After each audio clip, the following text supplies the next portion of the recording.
J'ai le plaisir d'introduire et de servir un petit peu de fil rouge pour l'ensemble de cette manifestation. Madame Madame m'avait contacté, le groupe Projet m'a contacté pour animer cette file. Je vais vous parler du mouvement français qui fait Alsace. Je vais aussi introduire les différents animateurs les 4 conférenciers qui vont intervenir ensuite. On va être sur un petit peu un modèle de 30 minutes avec des questions qu'on mettra un petit peu en fin, sauf si vous avez des questions d'urgence ou une réaction immédiate, et qu'on mettra sur la fin.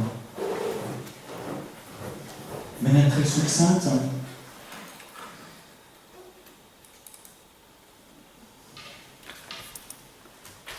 le mouvement français qui est Alsace, pour ceux qui ne le connaissent pas, c'est une association de droit local créée en 2001.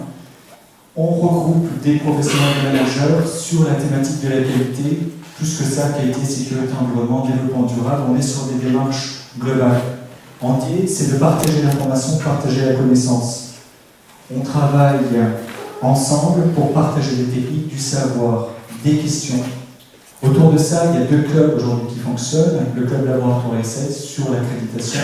On a un club d'audit interne croisé où on partage des audits internes. Et jeudi, vendredi, Yvon Mouchin viendra présenter sur le 4 jours technique la question de qu'est-ce que c'est, comment partager les audits indépendamment et de partager, de faire du benchmark consenti.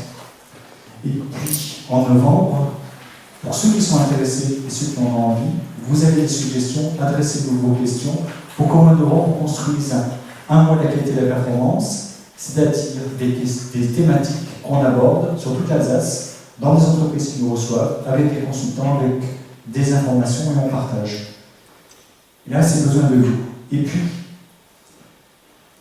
en quoi le qualité, en quoi le lean, en quoi le management humain, en quoi ça intervient? Je vous rappelle que dans le principe du management de la qualité, il y a l'implication du personnel. C'est un des fondamentaux. Mais la qualité, c'est au sens où je suis sur l'orientation du produit, parce qu'au départ, j'avais le contrôle de la qualité.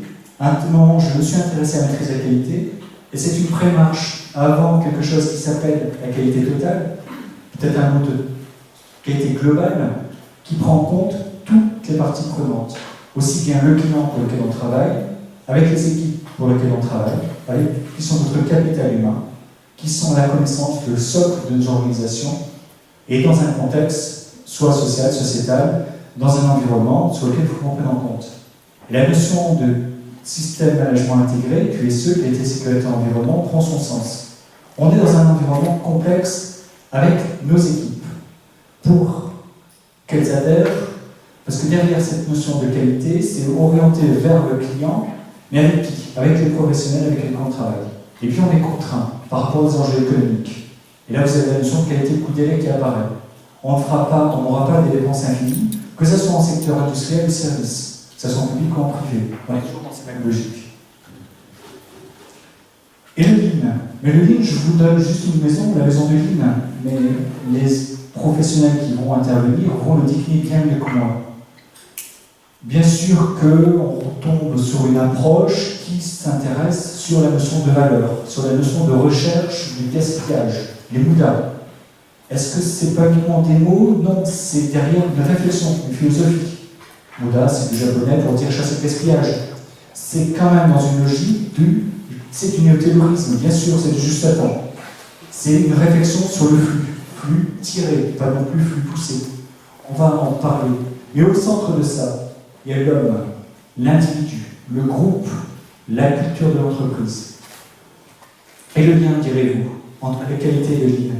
Bien, AFNOR a publié une LDX, LDX 50-819.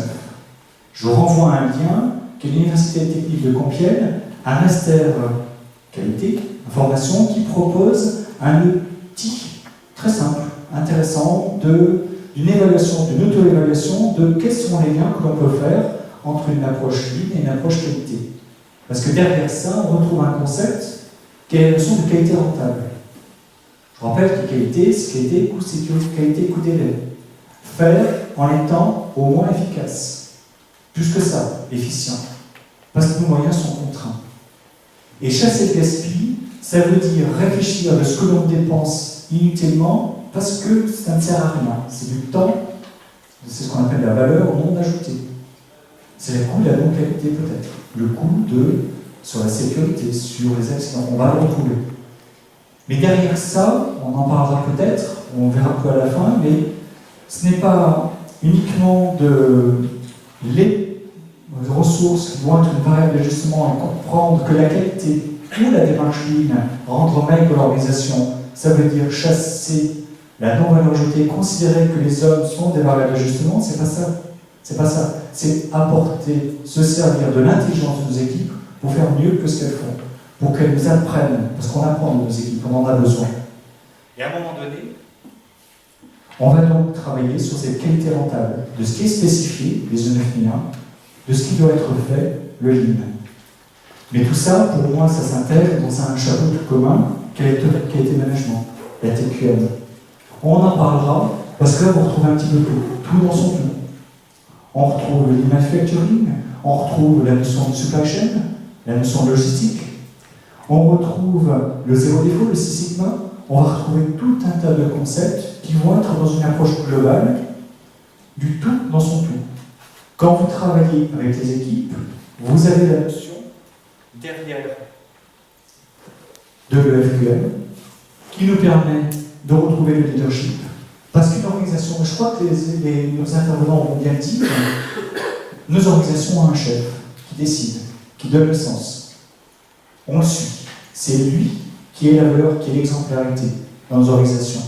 À partir de là, il va travailler avec le personnel, il va définir la politique, la stratégie, il va travailler avec les ressources, les équipes.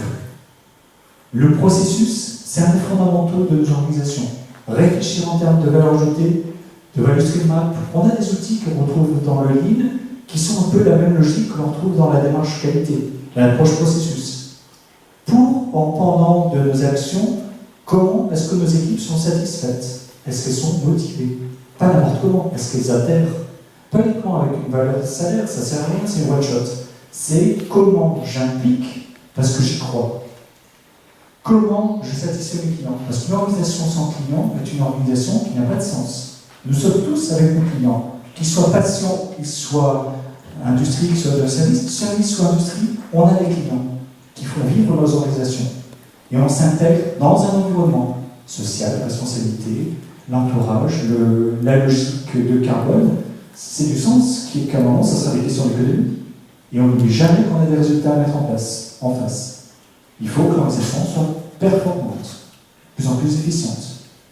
Et derrière, moi, c'est un peu là où, en tant que président du MFQ, je vous dis, voulez-vous construire notre ligne?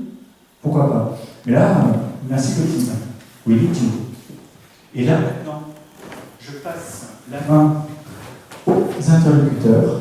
Je commence par M. Simoneau. M. Michard interviendra. M. Thierry, on aura le temps de faire une petite pause. Et on ira sur l'école du ligne en la présentant. Et puis, sur la fin, on se donnera une bonne demi-heure de questions, vos réponses, et puis l'après.